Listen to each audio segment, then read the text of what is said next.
Gente, notícia urgente. Dan Dan Dan é muito bom.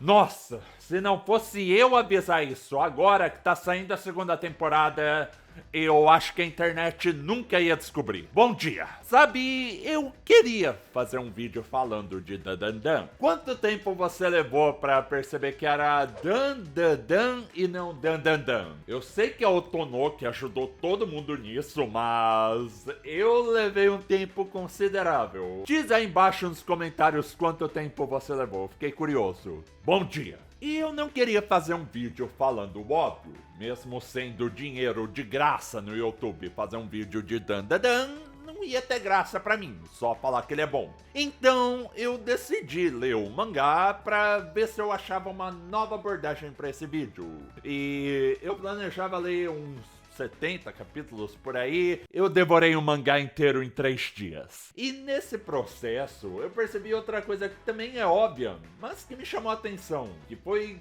como Dan Dan Dan é um mangá único. Em quase ou tudo que ele faz, o Yuki Nobutatsu, que é o autor do mangá, fez um trabalho excelente em todos os tópicos que eu vou falar nesse vídeo. Eu acho que ele é único, porque nenhum outro mangá que eu tenho conhecimento chegou a fazer o que Dan Dan Dan faz na escala que ele faz. Mas você já se perguntou por quê? O que faz Dan Dan Dan ser algo tão único? Eu fiquei me perguntando isso durante a leitura inteira e queria elaborar um pouco. Talvez seja algo que você também tenha a resposta, mas eu queria elaborar porque me fez pensar num monte de coisa. Então, vamos lá. Eu não vou dar spoiler específico do mangá, mas eu vou mencionar em como coisas que vão ser adaptadas na segunda temporada, um pouquinho mais além, me ajudaram a perceber essa singularidade que Dan Dan Dan tem e como ajuda tudo a ser feito. É uma combinação de um monte de coisa. Mas vamos começar pelo mais básico, a narrativa. Eu não quero dar sinopse de Dan Dan Dan porque você já deve estar cansado de saber disso em vídeo de youtuber.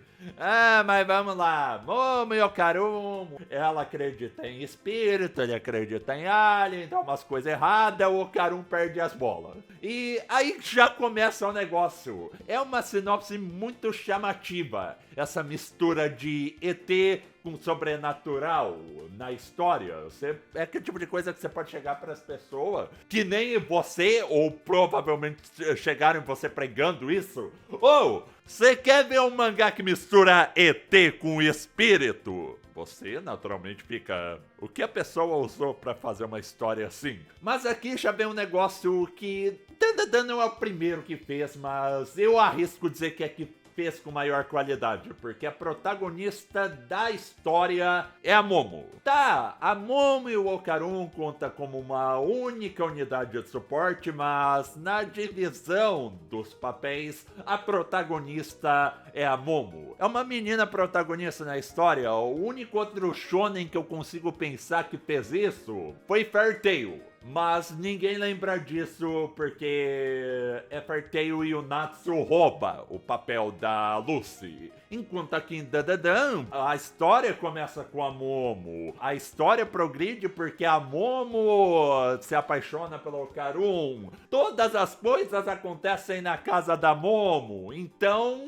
sabe... E o fator motivador dessa narrativa, dessa história, também é algo bem único, porque na linha base, a história de Dan Dan Dan é sobre uma garota tentando recuperar as esferas do dragão junto com o interesse amoroso dela. Porque as esferas douradas do Okarum têm poderes mágicos, elas são fortes. E o CT quer ela, os espíritos quer elas, todo mundo quer uma parte do Okarum além da Momo, coitada. Só que é legal que Dan Dan Dan tem tanta coisa absurda fora da caixa que vai se acumulando entre ET e sobrenatural, aparição, ET Bilu, o chupa-furico de Goianinha, que a própria história esquece essa sinopse dela. Mas isso não é algo ruim, porque a ideia de Dandadan é ser absurdo. E eu tenho certeza que até você esqueceu às vezes que o motivador da história era as bolinhas de gude. E seria uma coisa fazer essa mistura ET sobrenatural, jogando tudo e falando, pronto, tá feito Dandadan. Mas não, ela é uma mistura muito boa de lendas urbanas japonesas, yokai, toda a questão do espiritismo, com mitos de ET e teorias da conspiração do Ocidente. Inclusive, aqui um spoilerzinho da segunda temporada, mas tem menção de coisa brasileira no meio. Você achou que eu tava zoando com chupa-furico de Goianinha? Pois é. Outra coisa que também ajuda pra mim nessa particularidade que Dandadan tem é como os poderes entre coisa de ET e coisa sobrenatural são bem únicos na execução deles. E fáceis de entender. O Okarun é rápido, a Momo consegue usar a força espiritual dela pra fazer os braços de Offenlight, e a Aira tem cabelão, chuta as coisas, é isso, pronto, acabou. Tá ótimo. E os poderes que entram depois, na segunda temporada e além na história, também são muito legais. Aquilo que quando você vê na prática, você fica, caramba! Obrigado. Eu não sei vocês, mas quando se trata de poder espiritual japonês, TM, eu fiquei extremamente traumatizado com o Shujutsu. Porque lá você tem explicação de 500 páginas sobre como o poder funciona, daí na hora que o poder precisa funcionar, ele não funciona porque o Sukuna não pode morrer. E enquanto aqui Dandadan é simples, ó, você faz A, acontece B. Pronto, acabou, tá aí o poder. E até os arcos de treinamento que tem são coisas extremamente simples. Ó, faz isso daqui, você vai conseguir fazer isso daqui melhor. Tá, acabou, vai pra luta. Dandadan não só mistura as duas âncoras, GT e Sobrenatural bem, ele também endossa de uma maneira excelente luta, humor, romance e tópicos sérios na narrativa. Você tem flashbacks doloridos e marcantes que nem One Piece. Você tem um romance natural, gostosinho e não forçado em um shonen. E, claro, Dandadan tem um humor de pênis, pipi, objetos fálicos. E sabe, eu consigo respeitar esse humor de quinta série de Dandadan pela cara dura em fazer isso toda hora e sem a menor vergonha. Porque uma coisa é você fazer uma piada assim uma vez na vida pra fazer haha, você não esperava humor de pênis nessa história? Ah, tenho certeza. Oh não, os personagens estão com vergonha de falar de pênis. Enquanto Dandadan, isso toda hora, consistentemente, sem a menor vergonha. Tipo aquelas crianças pegando o livro de biologia e falando pro amigo, oh, vai na página 68. Caramba, isso daqui é um órgão reprodutor masculino. E sabe, isso funciona bem pra você rir e descontrair, não pensar muito sobre, ser feliz. Mas nisso também entra talvez a única reclamação que eu posso fazer de Dandadan. Porque esse humor não é pra todo mundo. E da mesma forma, Dandadan acaba não sendo pra todo mundo. E a quantidade de pessoas seminuas que também caem nisso daqui também dificulta quando você quer apresentar o anime, o mangá para outras pessoas. Você tem que ser seletivo. Porque tem aquelas pessoas, o seu pai, sua mãe, que vai ver Dandadan e ficar simplesmente não reacha. E uma coisa que eu gosto bastante desse estilo de humor nessa história é que ele não envelhece. E esse humor escrachado de objetos fálicos, esféricos, sempre acha um jeito de se inovar, continuar interessante e engraçado, ficando cada vez mais ridículo com tanto de ET e aparição que surge. Mas também tem outra coisa de Dandadan que sempre continua interessante. Romance da Momo e do Okarun. Aqui não é spoiler. Você sabe onde vai parar, eu sei onde vai parar, o meu cachorro sabe onde vai parar, então não adianta esconder. E eu não cheguei lá no mangá ainda, mas eu tenho certeza que vai acontecer, sabe? Ou seja, não aconteceu. E ao mesmo tempo que o destino é óbvio, o caminho até ele é muito interessante. E não lento, ou mais devagar do que precisa ser, porque ainda vai ter aquelas empacadas. A Momo e o Okarun são dois adolescentes percebendo que se amam. Dúvidas, incertezas, inseguranças dos dois lados surgem no meio da história. Sim, mas é algo legal de se acompanhar. Perceber que se desenvolve em segundo plano enquanto a história caminha. E se desenvolve mesmo. Tem progresso. E você fica percebendo enquanto você curte o prato principal, que é a história. O romance de Dandadan é tipo aquele molho de pastel de feira, que acaba sendo tão bom quanto o próprio pastel. Você coloca uma vez, dá uma mordida e fica...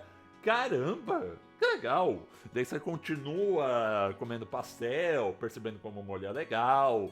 Daí você pede a receita pro cara e ele não te passa e você rouba o molho pra casa. Eu nunca fiz isso, mas eu tenho certeza que tem gente que já fez. O que eu tô falando? O romance de Dandadan não é o ponto-chave da história, mas ele funciona tão bem que poderia muito bem ser em qualquer outro mangá. E você sabe outra coisa que também funciona muito bem em Dandadan? Aqui eu não posso elaborar muito, por ser spoiler pra parte que vai ser adaptada na segunda temporada, mas nossa! Dandadan tem muito daquelas histórias que você lê e precisa tirar uns 5 minutos pra ficar olhando na janela pensando... Carambolas! Quando tem flashback em Dandadan, fica muito sombrio. Explica por que os personagens ficaram do jeito que são, às vezes em 2 páginas já basta.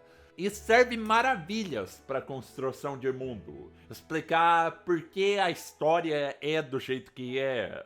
O único outro caso que eu conheço que executa passado triste em flashback tão bem quanto Dandadan é honestamente One Piece, que é simplesmente o rei do flashback triste. E é legal que Dandadan tem alguns flashbacks nos 2 extremos da escala de narrativa. Você tem coisas que duram vários capítulos, explicando por que as coisas daquele arco estão acontecendo do jeito que elas estão, e você tem flashbacks sem diálogo nenhum em 2 páginas que já é o suficiente. O exemplo máximo de flashback triste de Dandadan é o flashback da acrobata sedosa, que eu não preciso nem explicar porque ele é aquele tipo de coisa que você pode ver e ler até separado da história principal, que vai continuar sendo maravilhoso e tendo impacto, que nem um primeiro episódio de Fumetsu no Anatae,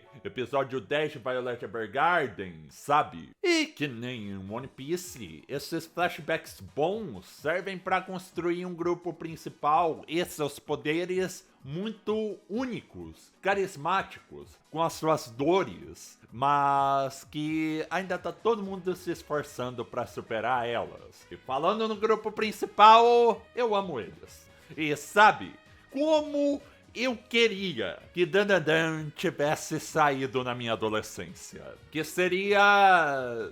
Pera, quando que eu fui adolescente? Nossa senhora, calma.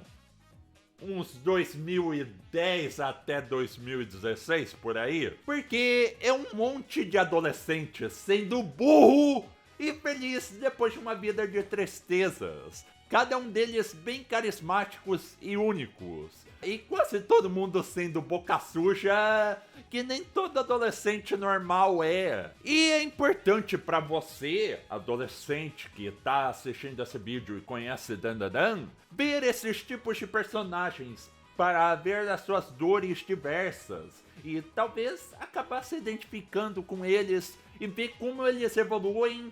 Isso pode servir para você, talvez te dar algum norte de como resolver um problema pessoal de vários anos seu.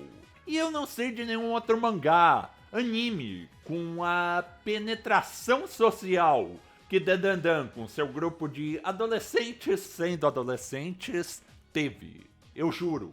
A gente deve acabar tendo que censurar para spoiler algumas artes que tá passando aqui no canto, mas você percebe como é realmente um monte de adolescente interagindo de maneira natural, real entre si. Na minha adolescência, o meu grupo fictício de amigos adolescentes se ajudando foi Persona 4, mas eu saí do meu colegial sem conhecer uma outra alma viva que jogou Persona 4 naquela escola. Só tinha eu. Ao passo que Dandadan deve ser facílimo de se conversar sobre nas escolas hoje em dia. Hoje em dia eu vejo os adolescentes fazendo TikTok de Dandadan, aquelas montagens toscas de Photoshop com as piadas das bolinhas do Carum, e eu fico com inveja, sinceramente. Eu queria muito ter vivido algo assim no meu tempo. Mas eu também fico feliz que os jovens de hoje em dia têm algo assim. Porque eu sei que essa geração precisa de todo o apoio moral nesse mundo caótico que é possível ter. E até a figura responsável TM de Dandadan, que é a Seiko, é algo bem único e divertido. Ela é uma pessoa bem no mundo próprio e os adolescentes que se ferrem pra acompanhar e entender ela. Mas é uma pessoa bem carinhosa, gentil. Ela é uma role model bem única. De novo, nesse contexto de grupo principal de shonen. Ela também é consideravelmente bonita, né? Mas detalhes. Mas eu acho muito legal que a Seiko é basicamente a casa dela pega fogo e é destruída pela terceira vez na mesma semana. Ela só vai lá, acende o pirulito dela e fala: poxa, que situação chata, hein? Momo, a gente vai ter que dormir numa casa de papelão hoje. De novo. E ainda no contexto de grupo principal, tem a Vovó Turbo. A mascote idosa brava de boca suja.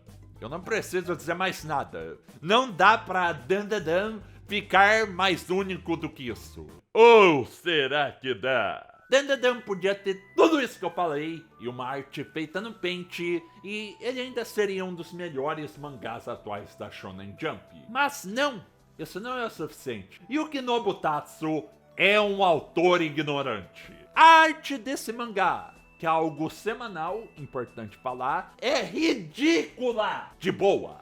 Ela é detalhada, dinâmica, colocando sempre muito bem o lado medonho, absurda de ambos yokai, lado espiritual, e os ETs, e toda vez de uma forma diferente, com os designs de inimigo que você fica olhando e pensando: caramba! Como um maluco tem ideia, tempo de desenhar tudo isso daqui? As spreads do mangá sempre são arte. O autor usa muito bem o preto e o branco para fazer as coisas sinistras e ridículas, e você com certeza já viu alguma arte perdida do mangá, porque com razão o pessoal que lê adora mostrar elas. Mas eu não considero muito spoiler, porque Dandadan sem contexto, não adianta você nem tentar entender o que tá acontecendo. Só aceita, ok, tem um meio de café com esse cara de cara feia aqui e é isso, beleza. É mais uma segunda-feira normal em Dandadan.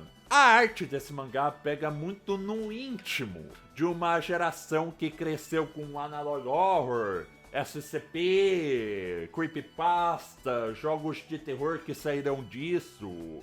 É familiar, é algo bem absurdista, abstrato e, de novo, bem único. Essa puxada que Dandadan faz desses elementos do assustador. Não tem nenhum outro mangá que faz isso na escala, na forma que Dandadan faz. E claro, o Yuki Nobutatsu tem o ponto fraco, o calcanhar de Aquiles dele, que ele não varia muito a cara de alguns personagens, mas como ele compensa nas caras cômicas, nos designs de inimigos, cenário, luta e em todo o resto. O Yuki Nobutatsu não só desenha bem, tadinho dos assistentes, mas ele também é inteligente na forma que ele desenha. Ele sabe usar muito bem quadros repetidos sem parecer quadros repetidos. E ele também faz alguns quadros de fotografia desenhada para economizar quando precisa. E até o estilo de foto desenhada em preto e branco encaixa muito bem na arte absurda de Dandadan. Não parece fora do lugar. E aproveitando o tópico de arte, está finalmente na hora de falar do cinema. Porque isso é verdade, a segunda temporada de Dandadan já foi exibida em cinema. Enfim, você reparou? Eu cheguei até aqui sem nem falar direto do anime. E, cara, o que dizer desse anime que eu considero pacas? A adaptação de Dandadan da Science Saru é, sem dúvida e sem piada, um dos melhores animes da década. Ponto. O que eles fizeram aqui é uma coisa que uma em 100, 200 adaptações de anime consegue. Dandadan é o anime melhor avaliado numa anime list de um estúdio que tem Eizouken no cinto. Vocês têm noção do que é isso? Eles entenderam a proposta absurda, ridícula, sinistra do mangá e não só traduziram ela bem pro anime, como adicionaram e expandiram nas ideias dele. Inclusive, na segunda temporada vai ter uma luta consideravelmente prolongada que, se eles mantiverem a qualidade da primeira temporada, vai ser lindo. Porque nela o Yuki Nobutatsu, além de desenhar muito bem, ele basicamente vira pra eventual adaptação de anime que teria, falou: ok, vocês têm o material aí pra fazer uma luta divertida, divirtam-se. Você tem as lutas estranhas e dinâmicas. Todos os Sakugas do Okarun correndo. O episódio da acrobata, que dispensa comentários, porque nem tem nele a aura de terror dos episódios envolvendo o Sinistro e os ETs sendo crípticos. Se alguém virasse pra mim e falasse que o anime das histórias do Junji Ito e de The Beginning After the End precisaram ser sacrificados pra gente ter o anime de Dandadan, eu acreditava. Foi uma troca dolorida, mas que valeu a pena. O mangá tem muita arte que você lendo para e pensa: caramba, como o pessoal do anime vai adaptar isso? Que você olha no anime e fica: ah, eu juro que não pensei assim, mas aceito. Eles basicamente tiraram o leite da Mona Lisa pra fazer um anime. E a engine do anime não é nada muito chamativo, tá? Mas a opening foi talvez a melhor coisa do ano passado. Eu só não digo que ela com certeza foi, porque o Tonoki saiu junto com Bling Bang Born, também do Creepy Nuts. Então você tinha uma situação de foi o Creepy Nuts ou o Creepy Nuts que fez a melhor opening de 2024? Eu não sei até hoje. E até desconsiderando a música, a arte, todo o estilão da opening é um raio-x do carinho que a adaptação do anime recebeu. É muito legal de se ver. Até depois de você ler o mangá, você pega mais coisa, você percebe o estilo, a dedicação que entrou nesse projeto. Aqui é um daqueles raríssimos casos de que quem é anime only não perde nada de Dandadan. Não perde nada em quesitos de qualidade, história, luta. Esse último ponto que inclusive vai ser chave na segunda temporada. Tudo é transportado muito bem nessa adaptação de mangá para anime. E geralmente, quando você passa de um formato para outro, você perde uma, duas ou todas as coisas. Mas aqui em Dandadan não. Até nisso, ele é único. Aprende como faz aí, Bônus. Eu não superei a adaptação de Boku no Hero até hoje. E não é só tudo isso que eu falei. Também tem o caso das dublagens. O anime acabou tendo o caso singular de receber 2 dublagens por coisas de contrato diferentes com a Crunchyroll e a Netflix. mas as duas ficaram muito boas. Você tem ETs nordestinos em uma, Faça o favor de nos dar sua banana agora. referências de Yu Yu Hakusho em outra. Sinceramente, prefiro um suco de laranja. Todo mundo saiu feliz ganhando. Nos termos de anime, eu não tenho reclamação nenhuma sobre Dandadan. Parece estranho dizer isso, mas algumas vezes nessa vida, um mangá bom recebe um anime bom. Eu sei, parece algo absurdo de se pensar, mas às vezes acontece. E eu acho que no fim, esse vídeo serve pra explicar o que todo mundo já sabia. Dandadan é muito bom e único. Ponto. É uma junção de vários acertos, sem mas, poréns ou todavia.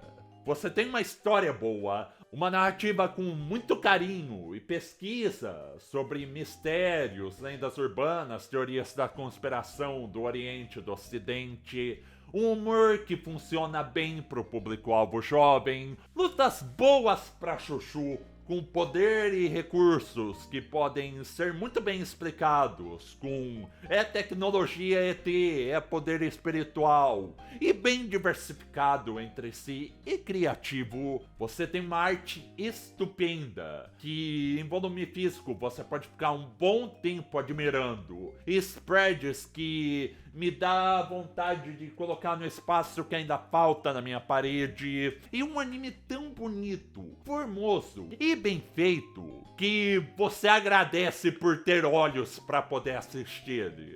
Quando foi a última vez que em pleno século 2025 você agradeceu por ter visão para poder ver uma coisa? Eu juro que eu não lembro. Eu trouxe um cachorro para elogiar Dandadan comigo. Você gosta de Dandadan, Fernando? Tá bom, ele gosta. E eu vou além. Dandadan é o único anime que te faz ser grato por ter testículos. Eu sei que não é o caso pra você, Fernando, mas, enfim, no sentido que as duas estão ali e não foram sequestradas por nenhum ET baiano. E se você não tem nenhum testículo, você deve ter algum poder pra compensar. Eu tenho certeza que é assim que funciona. E o Kinobu Tatsu e Dandadan não mentiriam pra mim, não é, Fernando? Eu sabia. Eu acho que esse anime, esse mangá, representa tudo de bom e do melhor do nosso tempo, nos termos do que essas duas coisas bem feitas podem alcançar. Em como uma história legal e um romance bonitinho pode te deixar grudado na tela para acompanhar. Como a dublagem brasileira vive uma nova era, um novo ápice agora. Como uma protagonista feminina pode ser bem escrita na Momo, como um moleque franzino, mas de bom coração, esforçado, pode ser um excelente modelo para os adolescentes que veem o Okarun e pensam, eu posso ser assim. Como um grupo de amigos genuíno pode ser algo benéfico para todos os envolvidos, sabe? É muito legal. Dandadan existir é como gabaritar uma prova no ITA. É muito difícil de ocorrer, sim, mas não é impossível. E eu fico feliz que ocorreu. Ele pode não ser o melhor mangá da Shonen Jump porque One Piece existe, mas com certeza é o mais completinho no pacote bonito que ele é. Um pacote estranho, esquisito, com mais mistura de elementos do que um grupo do Carreta Furacão com Capitão América, Mickey Mouse e Fofão tudo junto? Sim, mas é um pacote completo e que já marcou época. E eu vou adorar acompanhar no anime e no mangá com muita gente até o final. Quando algum dia o Okarun conseguir recuperar suas duas esferas do dragão e se casar com a Momo, felizes para sempre, numa cena de jantar com tudo mais estranho possível e imaginável. ET, Fantasma, Godzilla, Megazord, a loira do banheiro, o Manuel Gomes, parecendo um lobby de Fortnite atual no qual todo mundo é feliz. E você sabe que isso não é impossível, porque em termos de Dandadan, nada é impossível. E por isso, ele é tão único e maravilhoso. Por hoje é isso, muito obrigado pela atenção e até o próximo vídeo ou live.